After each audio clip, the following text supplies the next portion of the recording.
Dear ex-mayor Rudolph Giuliani, for my entire childhood, I thought your name was profanity. Everyone in New York City cussed more after September 11th. We watched you become a hero to a country whose soil hadn't tasted the blood of its own since the Civil War, Birmingham, Alabama, and Howard Beach, New York. I have to admit, we were really salty. Butthurt. Jealous, angry, and yet somehow understanding of how you could climb out of the muck of your term and become America's sweetheart. We know, Rudy, about your pre-Reagan Democrats Forever tramp stamp. Your wild days after Catholic school and dropping out of the idea of the priesthood when you adored the Kennedys. In 1988, your mother told us that you were a sweet boy, that you only became a Republican after the Republicans started hiring you, that you still had a heart for the poor, and you aren't really what you think you are. We have trouble believing this.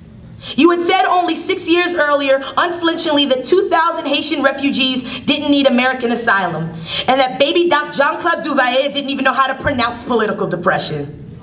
See, Rudy, our memories are not etch-a-sketches. Just because the city was shaken on a Tuesday doesn't mean we don't remember you. Go yeah. Maybe after your father died in '81, something snapped. The stories he used to tell you when you were 6 years old in Brooklyn were no longer part of your lineage.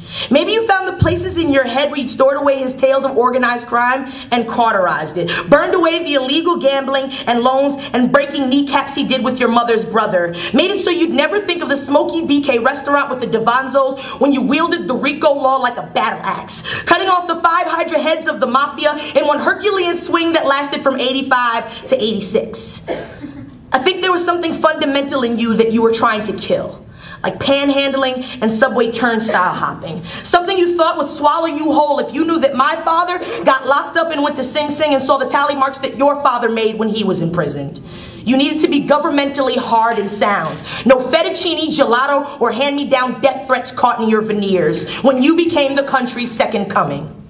You stood in front of a smoking American flag, draped carefully over ground zero in respect for the dead, and smiled all the way to California when you told us that we could rebuild. We wonder if your father haunts you in your sleep, Rudy. Does he make you watch Scarface and feed you antipasto until you choke on the smoldered stories? Make you vomit onto your presidential campaign posters from 2008 and smell hot irony? Or do you only think about bleeding and believing in red? A blue and black past burned clean as Ash Wednesday from that cold September morning.